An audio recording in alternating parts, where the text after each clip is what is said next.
If you're a mental health advocate, you may be used to speaking to other mental health advocates. If you're an environmentalist, you may be used to speaking to events where there's a lot of other environmentalists. Some people think they need to find an event with an already receptive audience. That is likely not to happen, but I want to encourage you not to seek that anyway, because you want to make an impact. So what impact actually means, if you think about the definition of the word, is not getting good feedback. Making an impact is taking somebody who did not initially agree with you, wasn't really on your side, they weren't an environmentalist, they weren't an advocate for the cause that you're an advocate of, and you change their perspective on the world such that they now are an advocate of your cause. So the way to make an impact is to actually, I know it sounds uncomfortable, but to seek big, broad events, broad audiences where you can actually make that impact. Let me go over exactly how you do that, how you reshape their world, and how you're going to get them to actually want to be on your side,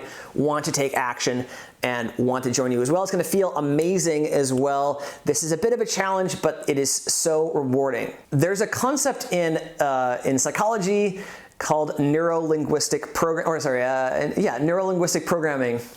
And within neuro-linguistic programming, this is the science of shaping someone's brain, like how they think based on your language. There's a concept called framing. And a frame is simply your interpretation of the world, of reality. So to give you an example, imagine we have just a flat field of grass, right? That is the reality. There is grass there, it is flat. Somebody who loves to play soccer is going to see that as a potential place to play sports, right? Somebody who is a pilot is going to see that exact same thing as a potential spot to land a plane if they need to. Someone who's a real estate investor will see that exact same place and think, oh, I can take this field and make it into a shopping mall or an office building or something like that.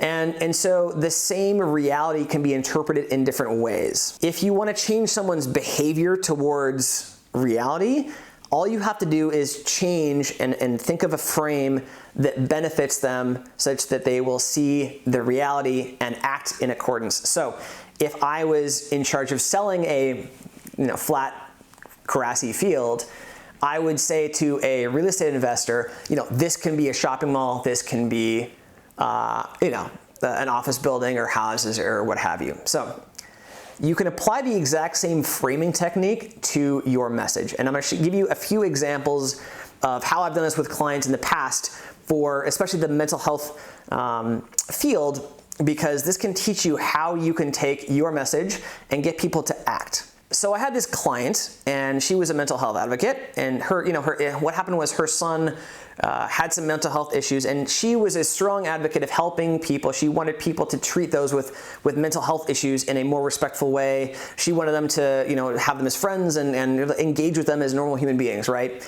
Seems like a pretty reasonable thing. And her whole thing she was trying to do was to get people to see this as an important cause, an important mission, an important way to make the world a better place. The problem is these people had a different frame on the world. They weren't acting the way that she wanted them to. So what I had her do was go talk to people and find out, well, exactly why aren't they taking this action? What are their barriers to taking this action of, just very simple, like in a coffee shop going and saying hi, or if you're their neighbor, like just treating them as a normal human being.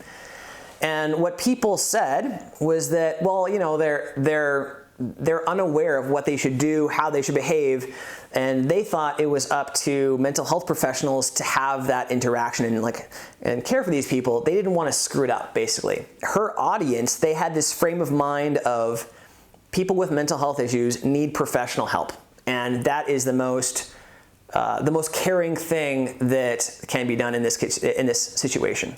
So that was a frame they had on reality. Actually, everyone's reality was there are people that have mental health issues. And the audience's frame was, well, that means, right? That means a professional should be in charge of this entire interaction, and they didn't want to engage with them. The benefits of their frame was they didn't have to do anything. They could sit back, relax, and say, somebody else is taking care of this. My client's initial message to the world was going to be that these people are suffering, they need our help, we need to create this environment where they feel cared for. But that's a sort of less powerful frame, because a more powerful frame for the audience was, that's not my problem. I'm agreeing with you by saying that mental health professionals should take care of these people. Understanding that those two frames existed, we had to craft a more beneficial frame to the audience. How we did this was we brainstormed, what are the benefits of the world, or what's a new frame we can introduce to the world that would make the audience want to take this action. So what we came up with together was that you should go and talk to somebody that has mental health issues, or maybe is behaving a little bit different, a little bit, you think there's something weird, it makes you uncomfortable, and see that as an opportunity to think about the world differently for you. We all live in this reality where we have assumptions in our own heads, and we know there's benefits to thinking differently, thinking outside the box, so to speak.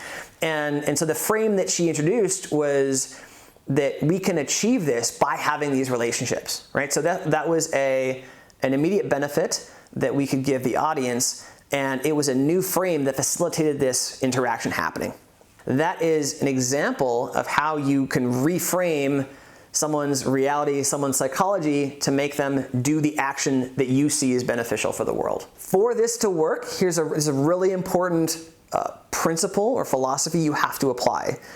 If you see the audience, the people you're trying to change, impact, in a negative way, if you see them as sexist, racist, ignorant, uneducated, mean, if you see them in a negative light, you won't be able to see the frame of the world that they use that you can change. So if my client had seen the world as, oh, they don't care about people with mental health issues, if she was simply trying to say you should care about people with mental health issues, if that was her initial assumption, you can see how anybody receiving that message would think, I am caring about people with mental health issues, and the way I'm doing that is by letting somebody else, the professional, take care of the situation.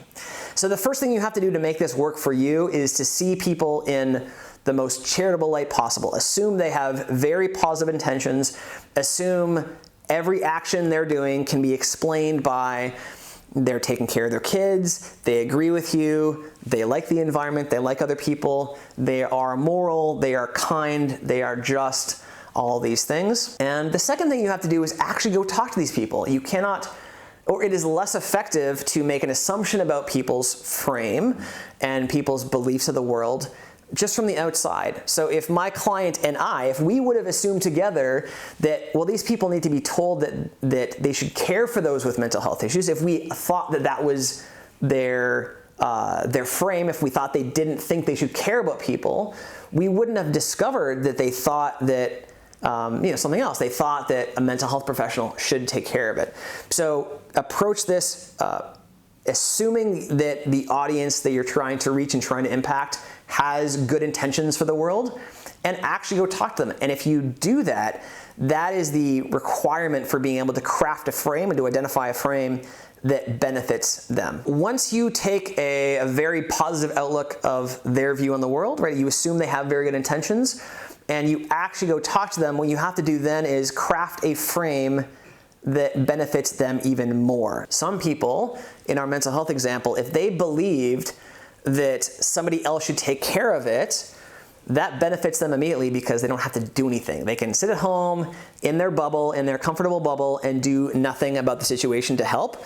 You need to craft a frame that's more beneficial, that benefits them even more. So if you look at things like Maslow's hierarchy of needs, how do you take somebody and benefit them at a physical level, at a financial level, give them more status, give them better relationships with the frame. So crafting the frame that as closely matches your message and your objectives as possible is very, very important. And the second thing to do is sometimes people think, well, what I want to do is raise awareness for my issue. I want to raise awareness for this cause.